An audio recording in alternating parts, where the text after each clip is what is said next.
आज काय बनवते? तर आज मी बनवणार आहे 1 किलो कोबीपासून आपल्या कुटुंबातील 5 ते 6 लोकांना पुरेल असा कोबी मंचुरियन। मग चला तर अधिक वेळ न लावता कोबी मंचुरियन बनवायला सुरुवात करू। तर इथं मी हा कोबीचा गड्डा घेतलेला आहे। हा 1 किलोचा आहे। तर आता इथं अशा पद्धतीची खिसणी घेतलेली आहे। मोठ्या होलच्या साईडने आपल्याला हे कोबी आता व्यवस्थित असा खिसून घ्यायचा आहे। तर या पद्धतीने हा कोबी पूर्ण मी खिसून घेतलेला आहे आणि जो हा मधला टणक भाग जो आहे तो आपल्याला साईडला काढायचा आहे। हे पहा, मस्त असा खिसून घेतलेला आहे। ह्या कोबीमध्ये टाकण्यासाठी मी इथं लसणाच्या 10 ते 12 पाकळ्या घेतलेल्या आहेत, 4 ते 5 हिरवी मिरची आणि इथं मी 2 आल्याचे तुकडे घेतलेले आहेत। तर आता आपण हे एका मिक्सरच्या भांड्यामध्ये काढून थोडंसं मिक्सरमध्ये बारीक करून घेऊ। तर ही बारीक करून घेतलेली पेस्ट या कोबीमध्ये ॲड करू। आता यात चवीपुरतं मीठ टाकू। त्यानंतर ही काश्मीरी लाल मिरची पावडर ॲड करू। तुमच्या आवडीनुसार कमी या जास्त करू शकता। आणि इथं थोडासा मी घेतलेला आहे फूड कलर। तर हे टाकल्यामुळे थोडासा मंचुरियनला लाल आकाराचा असा मस्त असा कलर येतो।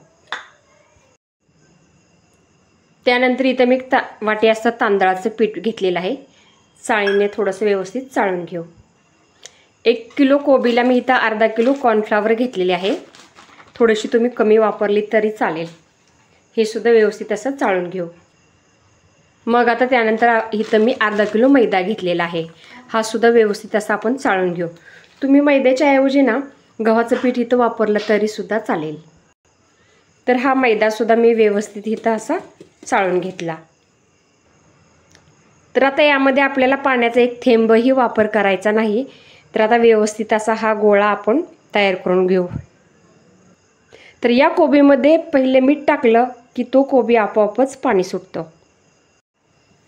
तर अशा ह्या पद्धतीने या कोबीचा आणि पिठांचा व्यवस्थित असा मी एक गोळा तयार करून घेतलेला आहे। तर कोबी मंचुरियन बनवताना तांदळाचं 1 वाटी पीठ नक्कीच वापरा।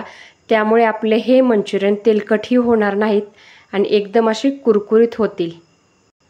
तर इथे मी तेल तापत ठेवलेलं आहे आणि कोबी मंचुरियन तळण्यासाठी खोलगट अशी कढई घ्यायची नाही, थोडी पसरट घ्यायची आणि त्यामध्ये तेल थोडंसं जास्त टाकायचं।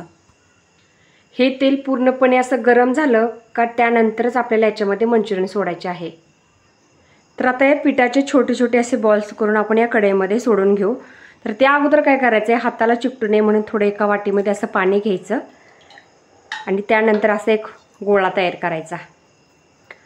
ह्या पद्धतीने असं केल्याने हे आपल्या हाताला चिकटत नाही। तर आता आपलं हे तेल व्यवस्थित असं गरम झालेलं आहे। तुम्हाला जेवढं तुमच्या आवडीनुसार आवडेल त्या पद्धतीने छोटं या मोठं बॉल्स तुम्ही सोडू शकता। आणि सोडताना थोडंसं लांबून सोडायचं आहे, कारण तेल तापलेलं असतं आणि अंगावर उडायची सुद्धा शक्यता असते। हे पहा, तर अशाच पद्धतीने मी हे मंचुरियन कढई भरून असे सोडून घेतले। तर मंचुरियन तळताना आपल्याला गॅस एकदम मोठाच ठेवायचा आहे। आणि हे सगळे मंचुरियन टाकताना मी असा गोल आकार वगैरे करून टाकलेला नाही।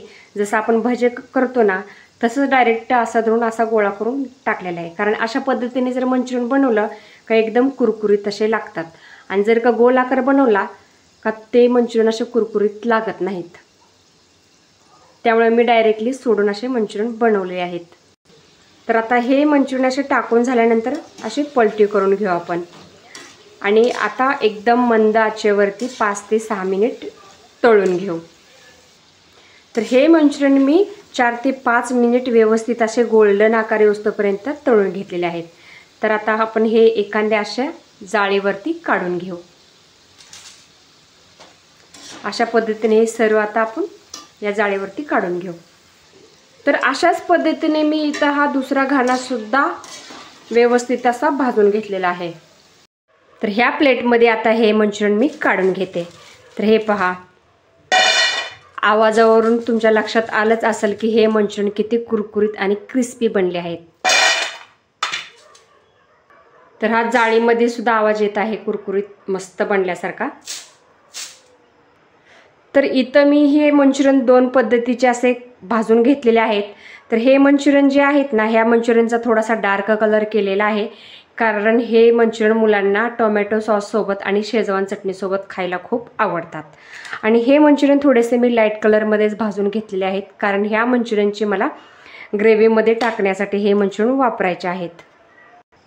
तर आता इथं ग्रेव्हीमधले मंचुरियन बनवण्यासाठी मी इथे एक कढई घेतलेली आहे आणि हे थोडंसं मंचुरियन तळलेलंच तेल घेतलेलं आहे. थोडंसं तेल घ्यायचं आहे, जास्त नाही. तर ग्रेव्ही बनवण्यासाठी मी इथं एक कांदा बारीक चिरून घेतलेला आहे.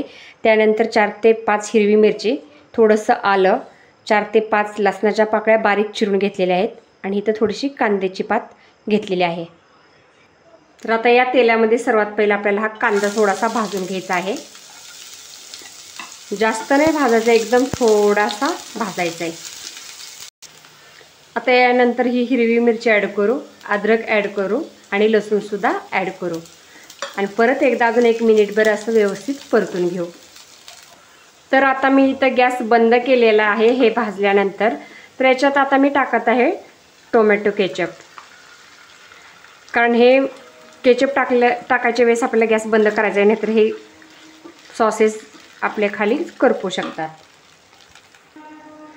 त्यानंतर 1 चमचा शेजवान चटणी,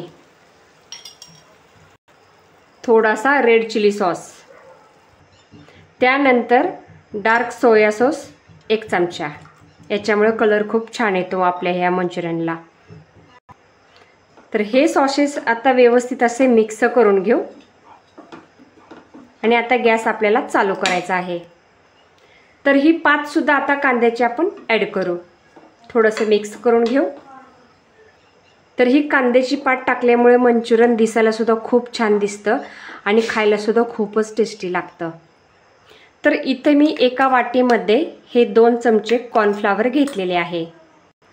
या कॉर्नफ्लॉवरमध्ये थोडंसं आपल्याला पाणी ॲड करायचं आहे आणि व्यवस्थित असं मिक्स करून घ्यायचं आहे. तर अशा पद्धतीने हे कॉर्नफ्लॉवर आपण या ग्रेव्हीमध्ये टाकली की ही ग्रेव्ही खूप अशी मस्त घट्ट होते. तर ही कॉर्नफ्लॉवर टाकून मिक्स करून ही कॉर्नफ्लॉवर शिजेपर्यंत 1-2 मिनिट गॅस आपल्याला चालू करून असा शिजवून घ्यायचे आहे.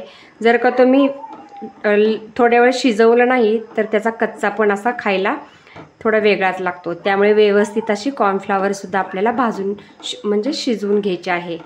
आणि आता एकदम थोडंसं मी मीठ टाकत आहे, कमीच टाकायचं मीठ, कारण या सॉसेसमध्ये मीठ असतं. तर आता इथं तुम्ही बघू शकता आपल्या ह्या ग्रेव्हीला कलरसुद्धा खूप सुंदर आलेला आहे. तर आता हे मंचुरियन आपण यामध्ये ॲड करू आणि आता आपण गॅस बंद करून घेऊ आणि व्यवस्थित असं हे 1 मिनिटभर असं मिक्स करून घेऊ. तर हे ग्रेव्ही मंचुरियन आता आपले बनून तयार झाले आहेत. तर आता हे ग्रेव्ही मंचुरियन आपण खाण्यासाठी एका प्लेटमध्ये काढून घेऊ आणि तसेच थोडेसे हे फ्राय मंचुरियनसुद्धा. आणि ह्या मंचुरियनमध्ये खाण्यासाठी थोडासा शेजवान चटणी आणि टोमॅटो केचप. तर तुम्हाला ही आजची ग्रेव्ही मंचुरियनची रेसिपी कशी वाटली ते मला कमेंट बॉक्समध्ये नक्कीच सांगा. मग चला तर नंतर भेटूया अशाच एखाद्या नवीन रेसिपीसोबत. तोपर्यंत नमस्कार.